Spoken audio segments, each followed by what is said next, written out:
కొందరేమంటారంటే copper టీకి వెళ్తే better పిల్స్‌తో compare చేస్తే అని కొందరంటారు. బట్ ఇంకొందరేం చెప్తారు, ఆల్రెడీ ఒక బేబీ కన్న తర్వాత మీరు గ్యాప్ కోసం you can use copper T అని కొందరు చెప్తారు.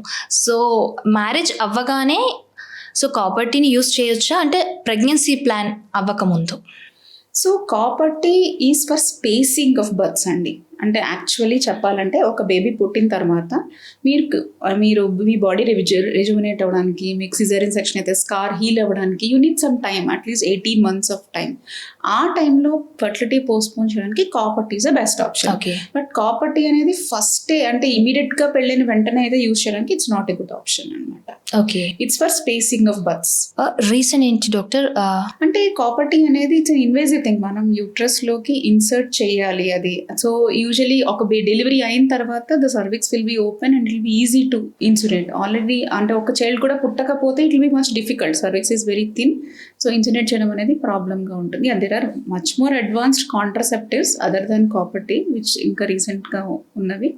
అవి యూజ్ చేయొచ్చు. కానీ right now for spacing of births copper T is always best. Okay. So doctor, మనం చూస్తున్నాం అమ్మాయిలో ఏంటంటే ఈ ఇష్యూస్ వల్ల పిల్లలు పుట్టరు అనేది. కాకపోతే చాలామంది మనకి జనాలకు కానీ తెలియదు. అబ్బాయిలకు కూడా కొంచెం ప్రాబ్లం ఉంటుంది, దానివల్ల కూడా పిల్లలు పుట్టరు. అది ఏ రీజన్స్ అయ్యి ఉంటుంది డాక్టర్? అమ్మాయిలు అంటే ఇన్ఫర్టిలిటీ సమస్యకి అమ్మాయిలు అబ్బాయిలు contributor equal, almost equal part అనమాట. సో ఇప్పుడు మెన్ అందరూ ఎడ్యుకేట్ అయ్యి ముందుకు వస్తున్నారు, వాళ్ళ ప్రాబ్లమ్స్ ఏంటో తెలుసుకుని ట్రీట్మెంట్ తీసుకుందామని. సో మెన్లో ఎలాంటి ఇష్యూస్ ఉంటాయి అంటే వాళ్ళలో ఎజాకులేషన్ ఇష్యూస్ ఉంటాయి, ఎరెక్షన్ ఇష్యూస్ ఉంటాయి, అంటే ప్రీమెచ్యూర్ ఎజాకులేషన్ అంటాం, ఆ ప్రాబ్లమ్స్ ఉంటాయి.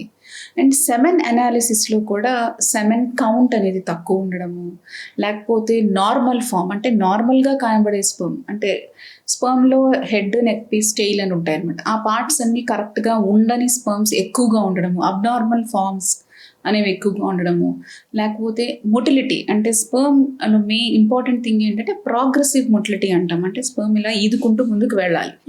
అలా ఈదగలిగే స్పర్మ్ కౌంట్ అనేది తక్కువ ఉండడము, ఇలా మల్టిపుల్ రీజన్స్, అసలు స్పర్మ్ కౌంటే లేకపోవడము. సో ఇలాంటి రీజన్స్ అన్నిటి వల్ల వాళ్ళలో మేల్ ఇన్ఫర్టిలిటీ అనేది ఉంటుందన్నమాట. సో వాటికి రీజన్స్ ఏంటి మ్యామ్? సో రీసెంట్ ట్రెండ్స్ ప్రకారం చాలా రీజన్స్ ఉంటాయన్నమాట.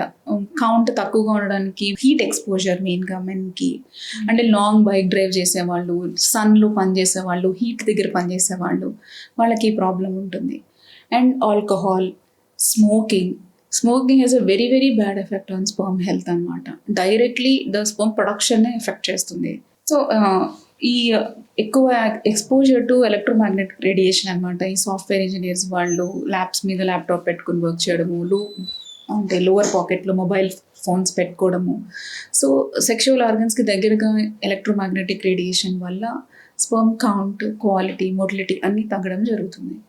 ఓకే. సో డాక్టర్, ఇలాంటి ఇష్యూస్ ఉన్నప్పుడు మేల్ రిలేటెడ్ వాటికి ఎలాంటి ట్రీట్మెంట్స్ ఉన్నాయి 49 నుండి? సో మేల్ రిలేటెడ్ ప్రాబ్లమ్స్కి 49లో వీ హ్యావ్, అంటే అసలు స్పర్మ్ కౌంట్ లేని వాళ్ళకి టీజా అనే పద్ధతి ఉంటుంది, మైక్రో టీజా అనే పద్ధతి ఉంటుంది. సో అంటే టెస్టిస్లోంచి స్పర్మ్ తీసి వాళ్ళ స్పర్మ్ ఎక్స్ట్రాక్ట్ చేసి ట్రీట్మెంట్ ఇవ్వడం అనేది ఉంటుంది.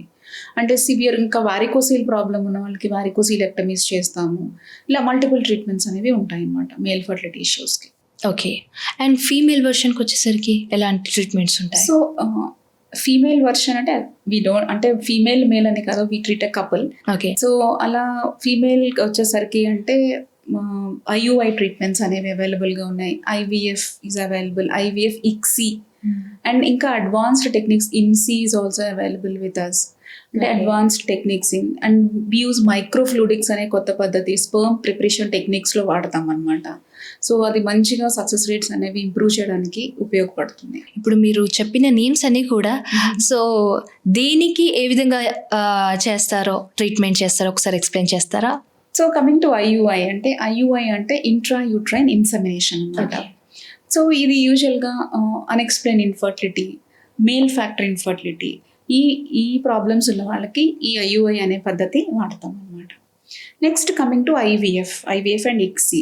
ఇది చాలా ఇన్ఫర్టిలిటీ, అంటే విమెన్ ఉన్నారు, వాళ్ళలో ఎగ్ కౌంట్ బాగా తక్కువ ఉంది, ట్యూబల్ బ్లాక్స్ ఉన్నాయి, and severe male factor infertility అంటే బాగా కౌంట్ బాగా మొటిలిటీ తక్కువ ఉన్న వాళ్ళలో ఈ ఐవీఎఫ్ అండ్ ఇక్సీ పద్ధతి యూజ్ చేస్తాము.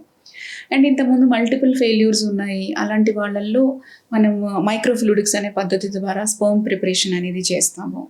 అండ్ ఇంకా advanced PGT pre implantation genetic testing ఇలా మల్టిపుల్ అబోర్షన్స్ ఉన్న వాళ్ళల్లో ఈ అడ్వాన్స్ టెక్నిక్స్ కూడా మనం వాడి ట్రీట్మెంట్స్ అనేవి ఇస్తాం అన్నమాట. ఓకే. సో ఇప్పుడు ట్రీట్మెంట్స్ అనేది మాకు ఒక ఐడియా వచ్చేసింది. ఫస్ట్ ఒక పేషెంట్ అండ్ కపుల్ మీ దగ్గరకు వస్తారు. వచ్చినప్పుడు వాళ్ళ ఇష్యూ గురించి మీకు చెప్పినప్పుడు సో మీ సైడ్ నుంచి ఏం సజెస్ట్ చేస్తారు, ఎలాంటి టెస్ట్లు చేస్తారు? సో కపుల్ మా దగ్గరికి వచ్చినప్పుడు అసలు బేసిక్ ఇన్ఫర్టిలిటీ ఎవాల్యుయేషన్ చేస్తాం ఫస్ట్. అంటే ఫీమేల్ పార్ట్నర్కి అయితే ఫస్ట్ ఒక అల్ట్రాసౌండ్ ఎగ్జామినేషన్ చేస్తాము. అసలు ఓవరీస్ ఎట్లున్నాయి, యూట్రస్ ఎట్లుంది, గర్భాశయం ఎట్లా ఉంది, ఏవైనా ప్రాబ్లమ్స్ ఉన్నాయో వాటిలో అవన్నీ చెక్ చేస్తాము. అండ్ నెక్స్ట్ ట్యూబల్ ఎవాల్యుయేషన్ చేస్తాము. అంటే విమెన్కి ఫెలోపియన్ ట్యూబ్స్లో ఏమైనా బ్లాక్స్ ఉన్నాయా అనేది చూస్తాము. మేల్ పార్ట్నర్కి అయితే 7 అనాలిసిస్ చేస్తాము. ఇది బేసిక్ ఎవాల్యుయేషన్. ఇప్పుడు లిటిల్ బేసిక్ ఎవాల్యుయేషన్లోకి AMH యాంటీమిలేరియన్ హార్మోన్ అనేది టెస్ట్ చేస్తాము విమెన్కి. అందులో వాళ్ళ ఎగ్ రిజర్వ్ ఎంత ఉంది, ఎగ్ కౌంట్ ఎంత ఉంది అనేది మనకి ఒక ఐడియా వస్తుంది. సో ఇది బేసిక్ ఎవాల్యుయేషన్ చేస్తాం. చాలా టెస్ట్లు ఉన్నాయి, అది ప్రతి కపుల్కి డిఫరెంట్గా ఉంటాయి. ఇదైతే బేసిక్ ఫర్టిలిటీ ఎవాల్యుయేషన్లోకి వస్తుంది అనమాట. ఓకే. సో ఈ AMH టెస్ట్ అనేది చేస్తాం ఎస్పెషల్లీ విమెన్లో.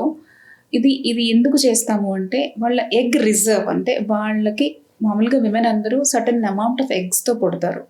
అది ఎవ్రీ మంత్ ఆ ఎగ్స్ అనేవి గ్రో అయ్యి రిలీజ్ అయ్యి కొన్ని ఎగ్స్ అనేవి డిజనరేట్ అయిపోతూ ఉంటాయి అన్నమాట. సో ఇది కొంతమందికి చాలా తొందరగా జరిగిపోతుంటుంది. అంటే చాలా చిన్న వయసులోనే వాళ్ళ ఎగ్ రిజర్వ్ అనేది తగ్గిపోతూ ఉంటుంది. సో ఈ AMH అనే టెస్ట్ చేయడం వల్ల వాళ్ళకి ఎగ్ రిజర్వ్ ఎంత ఉంది అంటే ఎగ్ రిజర్వ్ ఎంత ఉంది అని తెలుసుకోవడం వల్ల ఏంటంటే వాళ్ళు ఎంత ఫాస్ట్గా ఫర్టిలిటీ ట్రీట్మెంట్ తీసుకోవాలి, ఎక్కువ రోజులు వెయిట్ చేయొచ్చా లేకపోతే ట్రీట్మెంట్ అనేది తొందరగా తీసుకోవాలా అనేది మనకి ఒక ఐడియా వస్తుంది. ఓకే. సో ఈ టెస్ట్ అన్ని పెయిన్లెస్గా ఉంటాయి అండ్ ఒక డేలోనే మొత్తం చేసేయచ్చు అనమాట. సో పేషెంట్కి డిస్కంఫర్ట్ కాజ్ చేసేవైతే ఏమి ఉండవు. ఓకే.